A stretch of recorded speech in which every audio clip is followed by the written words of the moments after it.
SLT Mobitel Fiber, the fiber of the nation. SLT Mobitel Fiber, the fiber of the nation. Comfort Moodiයෙන් භාගයයි කලක් පවතින අලුත් පෙනුමයි.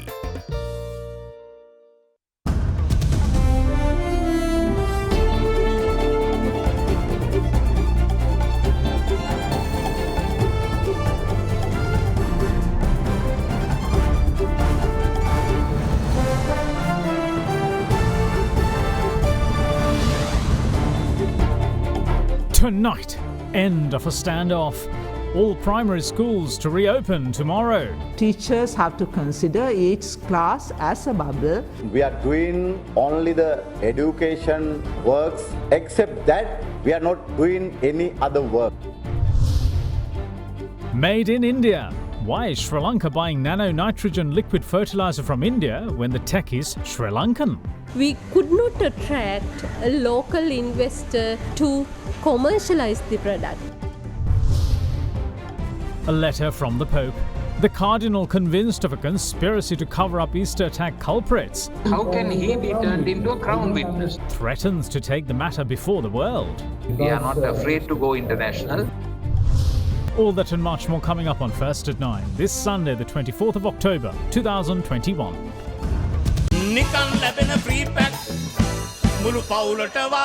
Kill Smart Family Season 4. From AdaDerana, this is AdaDerana First at 9. Live from Studio 24 in Colombo. Good evening, welcome to First at 9. I'm Dhammik Ekanayaka. After almost half a year of zero schooling, all primary school students in the country are set to return to schools tomorrow. The teachers and principals trade unions, which abandoned education for over 3 months, say that they will teach, but will not do much else. With the country's COVID situation turning for the better, schools in Sri Lanka reopened for the first time under a phased plan on Thursday. Under the first phase, it was primary sections of schools with students less than 200 that were allowed to open. And tomorrow, all primary schools island-wide will reopen irrespective of student capacity. As such, parents and teachers were seen taking measures to clean and prep schools to make them ready for tomorrow. However, in the absence of teachers and principals at some schools, parents had resorted to taking matters into their own hands. We came early in the morning, but we didn't see any teachers and any principal in the process. By our own, we opened the school classes and we get this down, and because of our children. In addition to the pandemic, the reopening of schools were also severely hampered by the teachers and principals' trade union action. And once again, when the Ministry of Education decided to reopen schools last Thursday, in what seemed as a power trip, the trade unions announced that they would only return to work on Monday. Holding a media briefing today, the Teacher Principal Trade Union Alliance said that they would only be engaged in activities pertaining to the development of children and nothing else.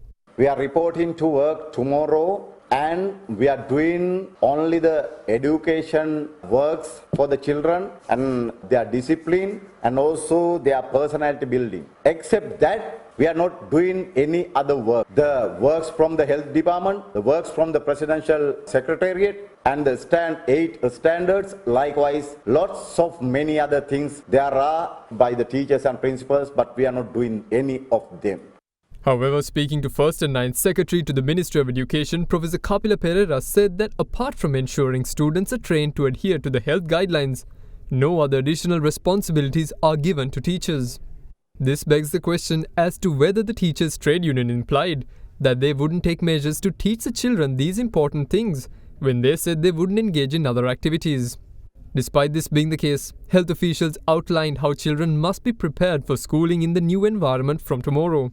The children tend to embrace others while playing together. So it becomes important to make children aware of what type of an infection is this and how it is transmitted, and to get their cooperation without making them anxious so that they would adhere to these basic principles of prevention of COVID-19. And also it becomes important that they do not touch eyes frequently and they wash their hands as often as possible. And during the times that they have meals, it's only at that time that they have to remove the mask, and they need to be seated in their own seat and have to eat individually as much as possible. And also the children has to be instructed with regard to cough ethics, and for them to sneeze to the folded elbow becomes important. And then if they develop any of the symptoms of an upper respiratory tract infection, the parents should see that the teacher is kept informed, and also that the child is kept at home so that we do not spread the disease to other children. And as for teachers, I think that teachers have to consider each class as a bubble, and then to see that they do not mix children from one class with the others. If tomorrow's school's reopening proves to be a success, the prospect of resuming schooling for other grades soon could also be on the cards. ලෝකයේ තිබෙන නිර්දේශ අනුව අවුරුදු දෙකට වඩා වැඩි ඕනෑම දරුවෙකුට නිවැරදිව මුඛාවරණයක් පැළඳීමට නිර්දේශ කරන්න පුළුවන්. එම නිසා කුඩා දරුවන් නිසා සමහර විට 100%ක් ඒ ක්‍රියාත්මක කිරීම සමහර විට ප්‍රායෝගිකව අපහසු වෙන්න පුළුවන්. නමුත් රිදි මුවාවරණයක් හෝ ඒ මුවාවරණය භාවිතා කිරීමට උපදෙස් දීම සහ ඒ සම්බන්ධව අදාළ ගුරුවරුන් සහ ඒ පාසලේ බලධාරීන් අධීක්ෂණය කිරීම ඉතාම වැදගත්. යම්කිසි ක්‍රමවේදයක් අනුව නිවැරදිව මේ සියලු දේ සිදු කිරීමෙන් ඉදිරියේදී පාසලේ සියලුම පන්ති කාමර ආරම්භ කිරීම සඳහා පදනම මේ සමගින් ඉතා ඉක්මනින්ම සලස්ස ගන්න පුළුවන්. දැනට තිබෙන විද්‍යාත්මක දත්ත අනුව පාසල් ආරම්භ කිරීම තුළින් මේ පාසල් පොකුරු ඇතිවීමේ හැකියාව ඉතාම අඩුයි. Big 3. The Director General of Health Services says that Sri Lanka is keeping a close eye on the developments regarding the Delta Plus COVID variant, just like other countries. Global health experts say that new mutation occurring within the Delta Plus variant has the possibility of evading antibody responses developed by the body. A topic that is gaining momentum pertaining to the COVID pandemic is the emergence of a new strain known as the Delta Plus variant. Its detection across 27 countries and it being responsible for 6% of COVID cases in the United Kingdom has raised eyebrows. The UK Health Security Agency has categorized it as a variant under investigation to reflect the possible risk of it spreading as easily as its predecessor, the conventional Delta variant. However, the World Health Organization has not identified the Delta Plus strain as a variant of interest or concern yet. Speaking at a media briefing in as early as the 24th of June this year, Chief Scientist at the World Health Organization Dr. Soumya Swaminathan said that the mutation seen in the Delta Plus variant was also seen in the Gamma and Beta variants. And since then, the variant has been under observation. Sri Lankan health experts meanwhile say that the situation is being monitored. රටවල් කීපයකින් මේ වාර්තා වෙලා තියෙනවා. නමුත් ඒ පිළිබඳව අපිට ලෝක සෞඛ්‍ය සංවිධානයෙන් දැනුම් දීමක් අපිට හිම කරලා නැහැ. එය දැනට තියෙන ප්‍රභේදයේ පොඩි වෙනස් වීමක් තමයි අපි දකින්නේ. කෙසේ වෙතත් අපි ඒ පිළිබඳව නිරන්තර අවධානයෙන් සිටිනවා. වසංගත රෝග අංශයත් අපි සියලු දෙනාම ඒ පිළිබඳව අවධානයෙන් සිටිනවා. In the meantime, train services are set to resume tomorrow within each district for people with season passes. The Department of Railways said that 133 trains will commence operations from tomorrow. State Minister of Vehicle Regulation, Bus Transport Services and Train Compartments, Dilu Mamunugama meanwhile stressed that season passes will not be issued at stations. Archbishop of Colombo, His Eminence Malcolm Cardinal Ranjit says that he's not afraid to go international with his outrage over the perceived delay in bringing the Easter attack suspects before the law. Addressing a webinar organised for Sri Lankans residing in Europe and Canada yesterday, the Cardinal also revealed that His Holiness the Pope also wrote to him last month expressing his willingness to do whatever the Cardinal thinks is opportune. Nilantha Jayawardena, when you look at his actions, it is very clear that he not only manipulated the evidence. Now, in the case of the two policemen who were killed in Vaunathiu, it is very clear from the evidence that there was a deliberate attempt to cast the responsibility on the LTT, whereas the SIS knew that these guns were taken by Saran Hashim's NTJ group. There was a deliberate attempt on the part of the SIS to hide that. Then it is very clear he was the director of the SIS and he was given these warnings, and this last warning, as he said, had given all the indications where these blasts are going to take place. He did not even do anything about it. He could have, as a responsible police officer under the police ordinance, if a police officer comes to know that there is a threat to any citizen, it is his responsibility, without waiting for orders from higher authorities, to immediately take action. He considered it as a normal information. Eastern Attack Investigation Commission has very clearly recommended judicial procedure against him. Now, how can he be turned into a crown witness? I don't understand the Attorney General at all. So it's a twisting of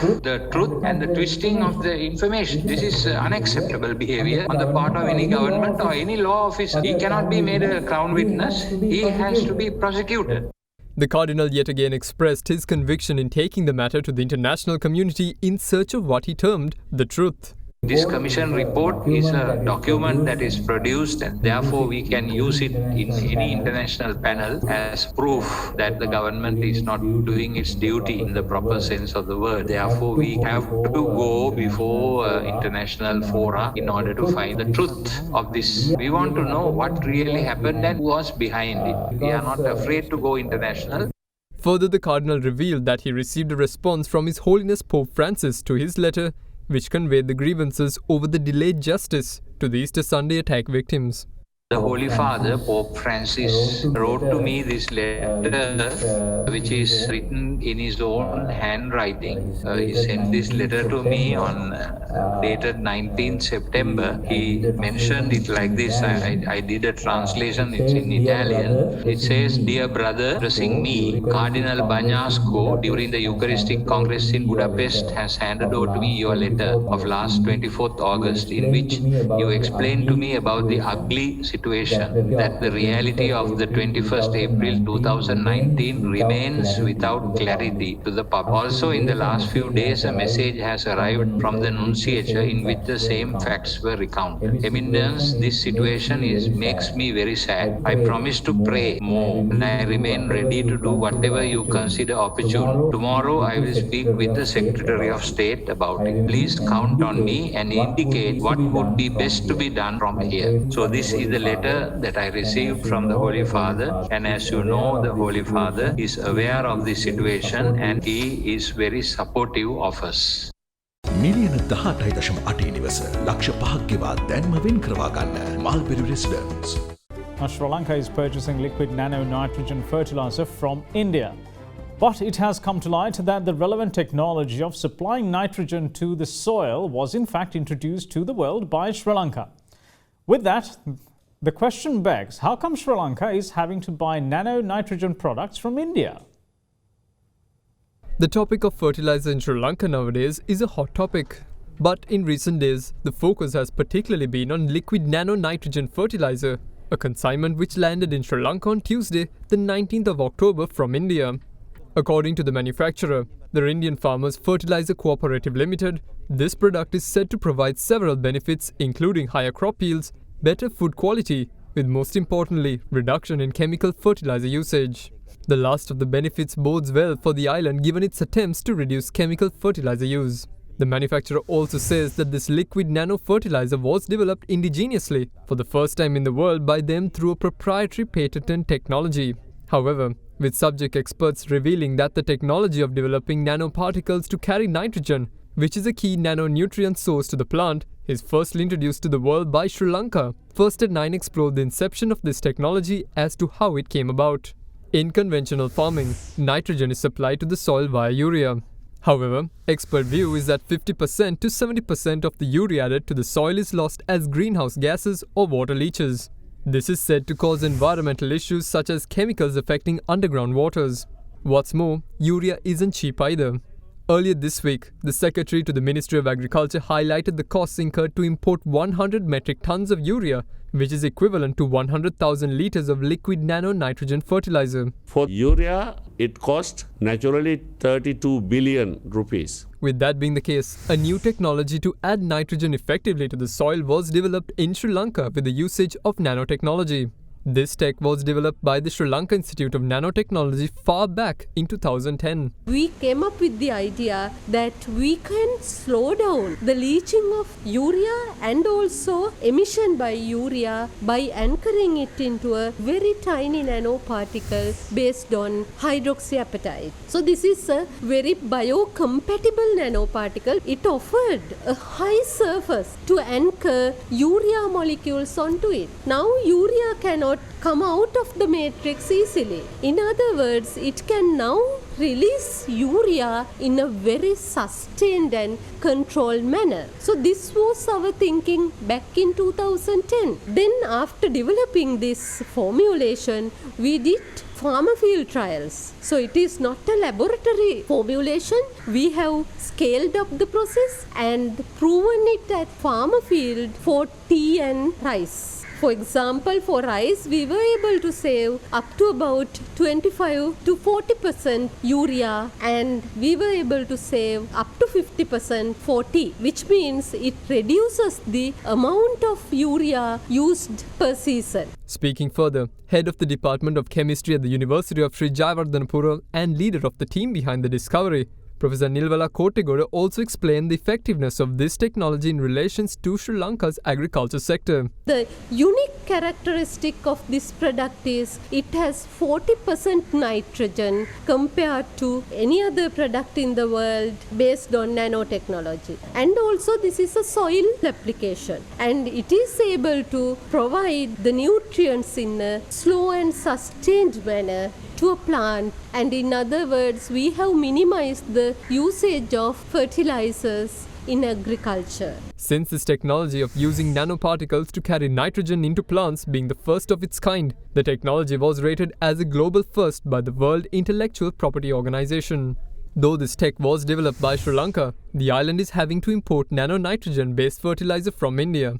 So how did it come to this? We patented this technology in the US Patent Office. So far we have received 4 patents, 3 fully approved, 1 published for the innovation, and these patents were unique to Sri Lanka at the time. So after patenting the technology, we were looking for local investors. However, nanotechnology was not commercialized at the time, and we could not attract a local investor to commercialize the product. An Indian fertilizer manufacturer has accidentally seen one of our publications, and they suggested that they are happy to commercialize our technology. Then the Sri Lankan government and the Sri Lanka Institute of Nanotechnology, who owns the patent, decided to do a tech transfer to this Indian company. As a result, the technology transfer happened in 2013, and Slintech was able to earn foreign exchange through this business. However, the patent was transferred with the rights for us to manufacture the fertilizer in Sri Lanka. So even today, a Sri Lankan investor has the entire rights to produce and commercialize this product in Sri Lanka.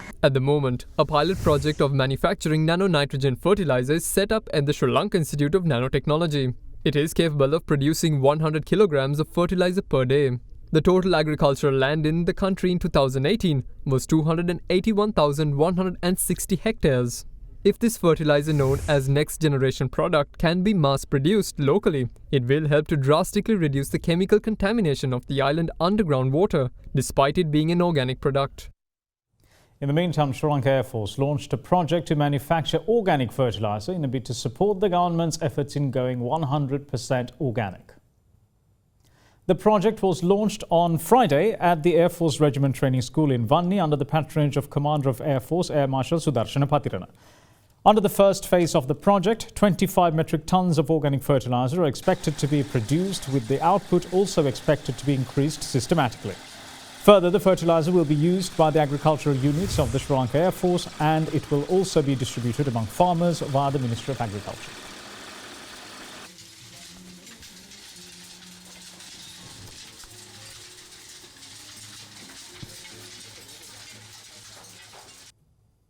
Permanent representative of Sri Lanka to the United Nations in New York, Mohan Piris, brought the need to include women in political negotiation processes as the UN Security Council met last Thursday to discuss the Women, Peace and Security agenda.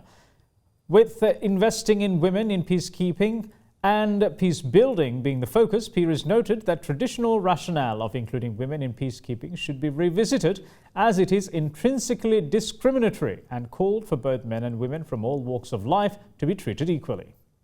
Sri Lanka, Mr. President, is deeply concerned that despite global policy developments and commitments to support women, there remains significant structural barriers and the lack of access for them to be fully represented at all levels of decision making, including in peace processes. It is our considered view that women who are already involved in informal peace processes need to be included in formal peace processes in order to establish meaningful gender equality and peace, and that many women's understandings of peace building are far broader and more holistic than UN or traditional usages. The changing nature of conflict means that most wars are fought internally, often rooted in unresolved historical bitterness relating to ethnic conflicts or disputes over diamonds, drugs, or minerals. The protagonists are not necessarily soldiers, but political ideologues, warlords, drug dealers, state actors, disenfranchised youth and young children. In this process, we must examine the rationale of traditional views that are often expressed justifying the participation of women in peacekeeping based on the foundation that women are more empathetic, approachable, and peaceful than men, that they are better positioned to relate to women and children and deal with issues such as sexual violence, and the woman contributes soft skills to missions. Now, aren't these notions discriminatory in itself? Does such thinking not place the burden against on women? If we are to truly make progress, we must first of all change our mindset and sincerely treat women and men on equal terms in all walks of life. I ask the question, isn't it then surprising that although women are active in community peace building, they are almost completely absent from political negotiating tables? The exclusions from peace tables are notable. The examples are a matter of a disappointing record. Shouldn't women then, as a must, be present at negotiating tables? The answer simply is yes. Firstly, because women are affected by conflict and thus by consequence of peace agreement. Secondly, related to the first point, women's inclusion in all stages of peace processes is crucial for inclusive social justice. And finally, the presence of women makes a difference to the sorts of issues generally brought to the formal peace processes. One sees that inhibitive constraints upon women's involvement in decision making are enormous in all regions, but are particularly acute in conflict areas. While entire communities suffer disastrous consequences of armed conflict, women and girls are affected specifically because of their subordinate position. A peace settlement is not merely about ending a war, but also about establishing the conditions for a new just polity. My second point is that women's absence from negotiating tables minimizes the possibility of inclusive just politics arising in post-conflict times. It has been observed that women's relative absence from negotiating tables is significant because when they are present or participate in less formal negotiations, they tend to induce different issues, and frequently women adopt different approaches to conflict resolution. Authors of the article Women Waging War, published in Foreign Policy magazine May to June 2001, very pithily said, quote, allowing men who plan wars to plan peace, they say, is a bad habit, close quote. They suggest that while men come to the negotiating table directly from the war room or the battlefield, women generally come from family care and civilian activism. Isn't that food for thought? Now then, market analysts expect the positive momentum from last week to follow into the first couple of days in the coming week at the Colombo Bourse, while selling pressure is expected towards the end of the week. The CSE All Share Price Index closed at 9,881.50 after gaining 172.36 points on Friday, marking an all-new high. Here's Dimantha Matthew with your market forecast. During the upcoming week, we feel that the index is likely to have a mixed reaction where there could be a follow-up on the positive trend for a further couple of days. However, there could be a bit of selling pressure coming in towards the end of the week because already we are seeing 5 consecutive days of uptrend, and as the index has closed on a strong positive trend, we feel that the trend could continue for a couple of more days, and afterwards there could be some profit taking coming in place with some selling pressure. And that's it from all of us here at First at 9. Thanks for watching. Bye-bye.